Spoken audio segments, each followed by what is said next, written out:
રાતના 9 વાગ્યાનો સમય હતો. ગામની શાંત ગલીઓમાં ફક્ત થોડા લોકોની અવરજવરનો અવાજ હતો. દૂર ક્યાંક કૂતરા ભસતા હતા. મિત્રો, મારું નામ રાજેશ છે. હું એક નાનકડા ગામમાં રહેતો એક સામાન્ય દુકાનદાર છું. હું મારી દુકાન બંધ કરીને ઘરે પાછો ફરી રહ્યો હતો. મારી ઉંમર 33 વર્ષની હતી અને હું એકલો જ રહેતો હતો. મારા માતા પિતા થોડા વર્ષો પહેલા ગુજરી ગયા હતા અને લગ્નની વાત હજુ મારા જીવનમાં આવી નહોતી.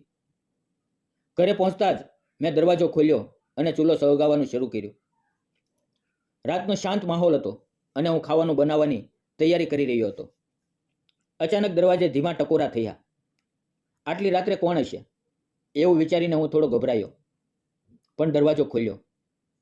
બહાર ઝાંખી રોશનીમાં એક યુવતી ઊભી હતી, હાથમાં એક જૂનો થેલો લઈને, જેમાં રમકડા ભરેલા દેખાતા હતા. તેના ચહેરા પર થાક અને ચિંતા સ્પષ્ટ દેખાતી હતી, પણ તેની આંખોમાં એક અજાણી આશા હતી. મેં તેને પૂછ્યું, કોણ છો? આટલી રાત્રે અહીંયા? તેણે ધીમા અવાજે કહ્યું, મારું નામ પૂંજા છે. હું નજીકના ગામમાંથી આવું છું. હું રમકડા વેચવા ગામના બજારમાં આવી હતી, પણ મોડું થઈ ગયું અને બસ છૂટી ગઈ. રસ્તે તમારું ઘર દેખાયું એટલે અહીંયા આવી. તેનો અવાજ થોડો થાકેલો લાગ્યો અને તે થોડી બેચેન દેખાતી હતી. મેં તેને અંદર આવવા કહ્યું. તે થોડી ખચકાય, પણ પછી ધીમે ધીમે અંદર આવી. તેના થેલામાંથી થોડા રમકડાનો અવાજ આવ્યો, જેમ કે પ્લાસ્ટિકની રમતની બંદૂક અને નાના ઢોલ હતા. મેં તેને બેસવાનું કહ્યું અને એક ગ્લાસ પાણી આપ્યું. થોડું બેસ, થાક લાગ્યો હશે. મેં તેને ચાદર આપીને કહ્યું, ઓઢી લ્યો, બહાર ઠંડી છે. પણ તેણે ના પાડી અને બોલી કે તે ઠીક છે. હું ખાટલા પર બેસીને વિચારવા લાગ્યો, આ યુવતી કોણ હશે? આટલી રાત્રે રમકડા વેચવા કેમ આવી? તેના થેલામાં નાના નાના રમકડા હતા, જેમાં પ્લાસ્ટિકની બંદૂક, નાના ઢોલ અને રંગબેરંગી બોલ હતા. લાગ્યું કે તે ગામના બજારમાં બાળકોને રમકડા વેચવા આવી હશે. થોડી વારમાં પૂંજા ખાટલા પર બેઠી.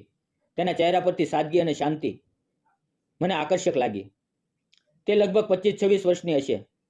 મેં તેને ગરમ ચા આપી અને પૂછ્યું, તમે ક્યાં રહો છો? તે બોલી, હું બાજુના ગામમાં રહું છું. તેણે થોડી ખચકાટ સાથે કહ્યું, હું મારા નાના ભાઈ સાથે રહું છું. અમારા માતા પિતા નથી.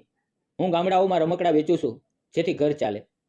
આજે બજારમાં વેચાણ ઓછું થયું અને બસ છૂટી ગઈ, એટલે રસ્તો ભૂલી ગઈ. તેની વાતમાં એક દુઃખ હતું, પણ તેની આંખોમાં જીવન સામે લડવાની હિંમત હતી. મેં પૂછ્યું, ખાવાનું ખાધું? તેણે ના પાડી. મેં રસોડામાં જઈને બચેલી રોટલી અને શાક ગરમ કર્યું. તે ખાતી હતી ત્યારે તેની આંખો ભીની થઈ ગઈ. કેમ રડા છો? મેં પૂછ્યું એને. તેણે કહ્યું, મારો ભાઈ ઘરે એકલો છે. તે ફક્ત 10 વર્ષનો છે. તે ડરતો હશે. આ સાંભળીને મારું હૃદય ભરાઈ આવ્યું. મેં કહ્યું, ચિંતા ન કર, હું તને ઘરે મૂકી દઈશ. મારી પાસે ગાડી છે. થોડી વાર બેસીને વાતો કર્યા પછી અમે નીકળવાનું નક્કી કર્યું. પૂંજાએ પોતાનો રમકડાનો થેલો ઉપાડ્યો અને અમે બહાર નીકળ્યા. મેં દરવાજાને તાળું માર્યું. રાતનો શાંત માહોલ હતો અને ગામની ગલીઓ ખાલી હતી. તેનું ગામ મારા ગામથી 5 કિલોમીટર દૂર હતું. હું ગાડી લઈને તેના ગામ તરફ નીકળ્યો. રસ્તો શાંત હતો અને પૂંજા થોડી બેચેન લાગતી હતી. તેણે થેલો ચુસ્ત પકડી રાખ્યો હતો, જેમાંથી રમકડાનો અવાજ આવતો હતો. ધીમે ધીમે તેનું ઘર નજીક આવ્યું. દરવાજે એક નાનો બાળક ઊભો હતો, જે પૂંજાને જોતા જ દોડીને તેની સાથે લાગી ગયો. દીદી, તે બોલ્યો અને પૂંજાએ તેને ગળે લગાવ્યો. પૂંજાના દાદી, જેઓ નજીકના ઘરમાં રહેતા હતા, બહાર આવ્યા અને મારો આભાર માન્યો. બેટા, તું ન હોત તો આજે મારી પૂંજા ક્યાં જાત? તેમણે કહ્યું. તેમણે મને ઘરમાં બેસવા બોલાવ્યો. ઘર નાનું અને સાદું હતું, પણ તેમાં ગરમ જોશી હતી. ચા પીતા પીતા દાદીએ વાત શરૂ કરી. પૂંજા ખૂબ મહેનત કરે છે. નાનો ભાઈ છે. તેનો અભ્યાસ ચાલે એ માટે રાત દિવસ રમકડા વેચવા દોડે છે. પણ હવે તેની ઉંમર થઈ છે.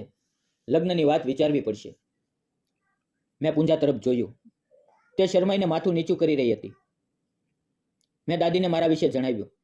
હું એકલો રહું છું, દુકાન ચલાવું છું. મારા માતા પિતા નથી. દાદી હસીને કહ્યું, તું તો બહુ સારો માણસ લાગે છે. મારી દીકરી માટે સારો સંબંધ હોય તો જોજે. આ વાત સાંભળીને મારું ધ્યાન પૂંજા તરફ ગયું. તે ચૂપચાપ બેઠી હતી, પણ તેની આંખોમાં એક ચમક હતી. રાત ઘણી થઈ ગઈ હતી. મેં કહ્યું, હવે હું જાઉં છું. પૂંજાએ મારી તરફ જોયું અને એક હળવું હાસ્ય આપ્યું. હું ઘરે પાછો આવ્યો. ઘરે આવીને જોયું તો ટેબલ પર એક નાનું પ્લાસ્ટિકનું રમકડું રાખેલું હતું, જેના પર થેન્ક યુ લખેલું હતું. લાગ્યું કે પૂંજાએ પોતાના થેલામાંથી મૂક્યું હશે. તેની આ નાની હરકતે મારા દિલમાં તેના માટે એક ખાસ જગ્યા બનાવી. થોડા દિવસો પછી બજારમાં હું ફરી ગયો. ત્યાં પૂંજા રમકડા વેચતી દેખાય. મને જોતા જ તે હસી અને બોલી, આવો. તેણે મને બોલાવ્યો. તેની પાસે થોડા રમકડા બચ્યા હતા. મેં એક નાની ઢીંગલી ખરીદી અને તેણે ફરી એક નાનો બોલ મફતમાં મારી થેલીમાં મૂકી દીધો. મેં તેને કહ્યું, આમ ન કર. તેણે હસીને કહ્યું, પોતાના લોકો પાસેથી પૈસા નથી લેતા. અમે થોડી વાતો કરી. મેં પૂછ્યું, તારી બસનો સમય શું છે? તેણે કહ્યું 5 વાગ્યે. હજી થોડો સમય હતો એટલે મેં તેને નજીકની હોટલમાં ચા પીવા લઈ ગયો. તેણે શરૂઆતમાં ના પાડી પણ પછી માની ગઈ. મેં તેના માટે એક લચ્છી મંગાવી, કારણ કે તેણે ક્યારેય લચ્છી નહોતી પીધી. પણ જ્યારે તેણે પીધી, તેના ચહેરા પર ખુશીની ચમક આવી. પછી અમે એકબીજાના જીવન વિશે વાતો કરવા લાગ્યા. તેણે કહ્યું, મારો ભાઈ હવે ધોરણ 5માં છે. હું ઈચ્છું છું કે તે સારું ભણે, જેથી તેનું જીવન સારું બને. મેં મારી દુકાન અને ગામની જીવનની વાતો કરી. વાતોમાં સમય નીકળી ગયો અને અચાનક ખબર પડી કે બસ નીકળી ગઈ. મેં તેને કહ્યું, કોઈ વાંધો નહીં, હું તને ઘરે મૂકી દઈશ. તે ચૂપ રહી, પણ ગાડીમાં બેઠી. રસ્તામાં તેના લાંબા વાળ હવામાં ઉડતા હતા અને તેનું હાસ્ય મને આકર્ષિત લાગી રહ્યું હતું. તેનું ઘર આવ્યું અને તેના દાદીએ ફરી મારો આભાર માન્યો. થોડા દિવસોમાં હું પૂંજાના ઘરે નિયમિત જવા લાગ્યો.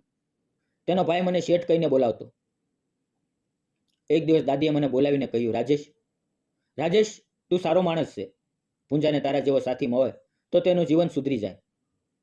મેં ધીમે રહીને કહ્યું, દાદી, મને પૂંજા ગમે છે. જો તેને વાંધો ન હોય તો હું તેની અને તેના ભાઈની જવાબદારી લેવા તૈયાર છું. દાદીની આંખો ભરાઈ આવી. પૂંજા દરવાજા પાસે ઊભી હતી અને તેણે આ વાત સાંભળી. તે શરમાઈ, પણ તેના ચહેરા પર હળવું હાસ્ય હતું.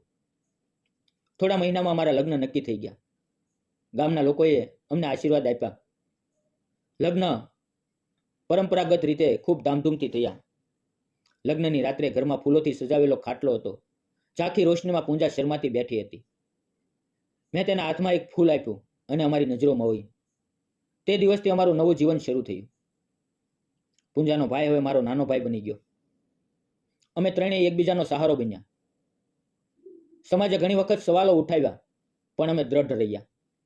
અમારો સંબંધ પ્રેમ વિશ્વાસનો હતો. મિત્રો, તમને આ વાર્તા કેવી લાગી? અમે જે કર્યું તે સાચું હતું કે ખોટું? કૃપા કરીને કોમેન્ટમાં જણાવજો. જો વાર્તા ગમી હોય તો ચેનલને લાઇક, શેર અને સબસ્ક્રાઇબ કરવાનું ભૂલશો નહીં. મિત્રો, વિડીયોમાં આવેલા નામ, પાત્ર અને ઘટના ફક્ત કાલ્પનિક હતા. તેનો કોઈ પણ જાતિ, ધર્મ કે સંસ્થા સાથે સંબંધ નથી કે કોઈ વ્યક્તિ સાથે સંબંધ નથી. અને જો આવું બન્યું હોય તો તે માત્ર એક સંયોગ હતો.